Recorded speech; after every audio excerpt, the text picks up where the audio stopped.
It's nothing. It's really nothing for me to comment on. You know, Carlton DeBose is a friend. I think everybody read the text messages between me and him, and basically I'm telling him to protect yourself. Don't put yourself in jeopardy with anybody or anything. So that's the end of it. Just in general with recruiting these days, I mean, all the scandal, the FBI investigations, all that stuff, how much do you guys have to be aware of which families might be asking for a little bit more on the background or whatever? I think that anytime you're recruiting with the climate the way it is, it's very competitive.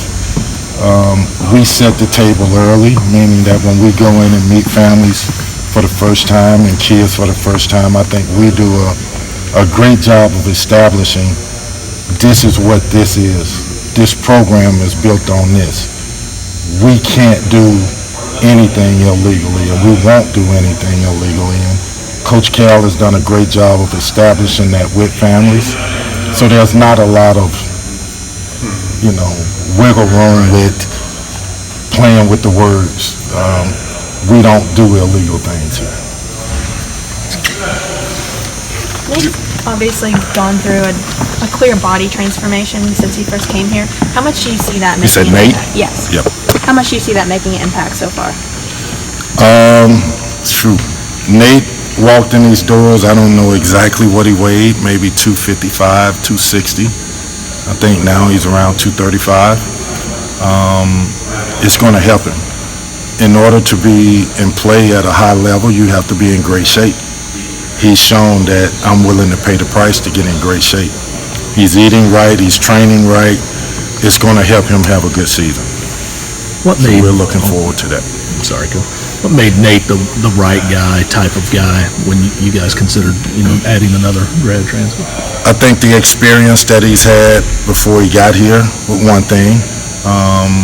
His personality, his character, another. Anytime you can add high character players and character people to your program, it's a winning culture. The kid is a winner. The kid is vocal. The kid plays to win. He's not selfish. He's a winning basketball player that we're implementing into what we do here, and he's been doing very well. What's your go-to Halloween candy? Ooh, don't have any. Don't have a go-to. I wish I did. Do you have a favorite Halloween costume that you used as a kid? As a kid, I used to put Zan in the Spider-Man outfit. That's about it. Can you imagine when you first stepped here that you'd be here 10 years later? Ooh, great question. No, and it's went by really fast.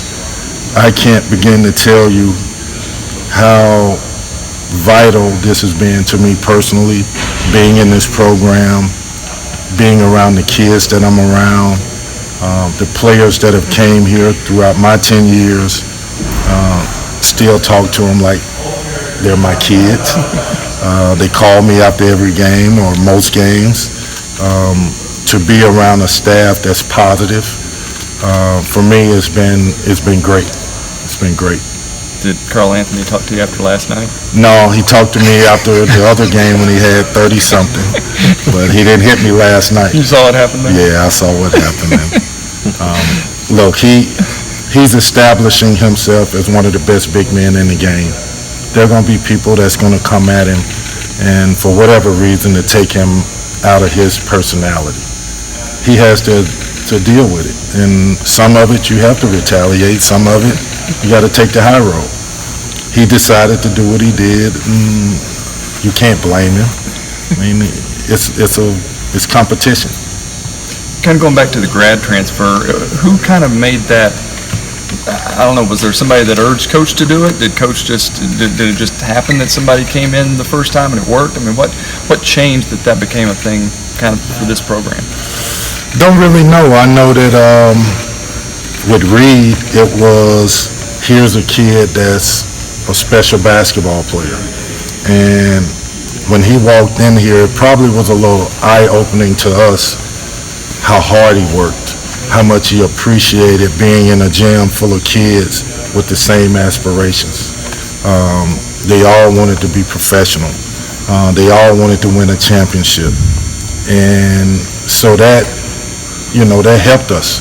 His professionalism helped us.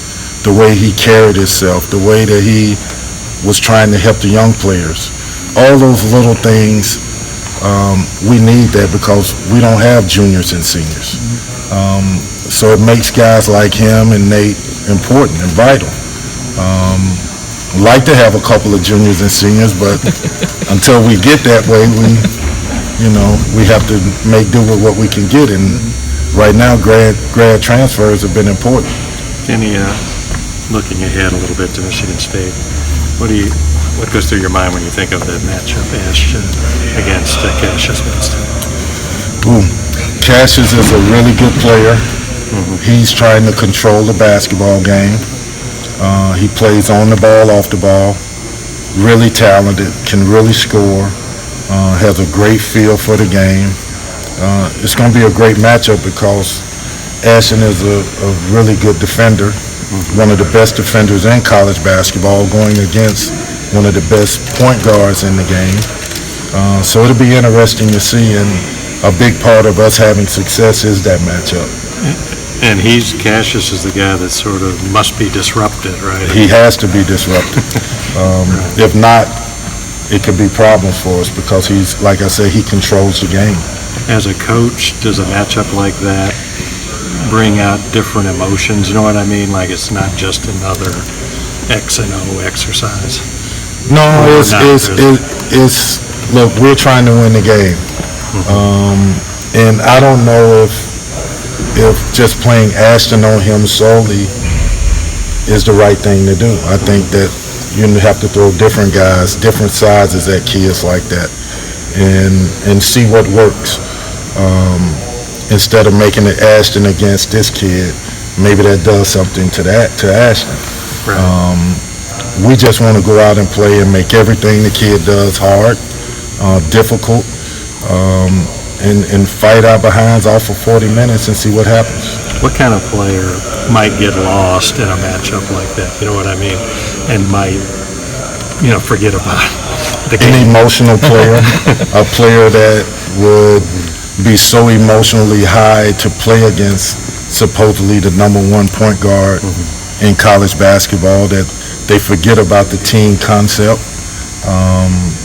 But that's our jobs as coaches to keep not just Ashton, Tyrese, Emmanuel, to keep them even keeled and knowing that we're here to win a game. This is not personal. This is not mano a mano, and that's not winning the game for us. But yet you guys want them to take it personally, right? When they're we want whatever them to compete. the matchup Yes, is. definitely. We So definitely want them. how do you balance that? You know what I mean? I would just say that it's one of those deals where you're not stopping the kid from scoring. You're not taking the ball out of his hands solely for 40 minutes. He's a great basketball player. He's earned the right to be known as one of the best players in the country. That's not a fluke. It's a hard matchup. Our guys have to be up for the challenge, not just one, multiple guys, and you have to make everything he does difficult. Was there a favorite recruiting story? Maybe you didn't think you were getting a kid, and then he ended up coming here, or just something that was fun along the way that you can remember, something that sticks out in your mind? Man, there have been so many stories of kids that have came here in my 10 years. From Terrence Jones, I was at Oregon, and he ended up coming here before me, and he ended up recruiting me here. To Tyler Hero, who decommitted from Wisconsin, and I'm built for this, coach. I'm coming on the first conversation.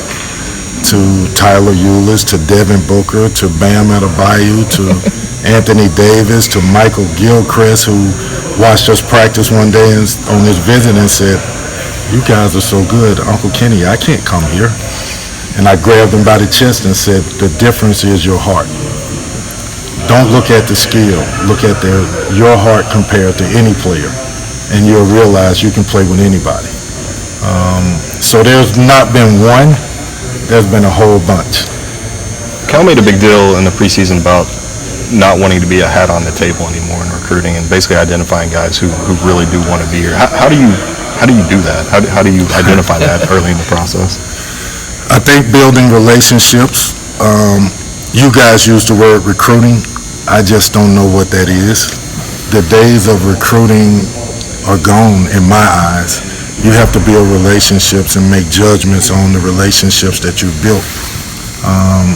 Personally, I want to be the guy who, if a kid doesn't come to Kentucky, I want them to be able to have a good enough relationship with me to say, Kenny, talk me through this situation.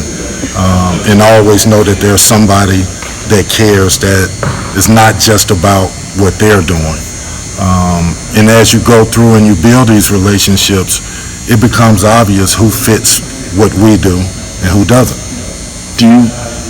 Is there a common trait? Is there a common theme of the guys who do ultimately end up here? I think so. I think it starts with their parents.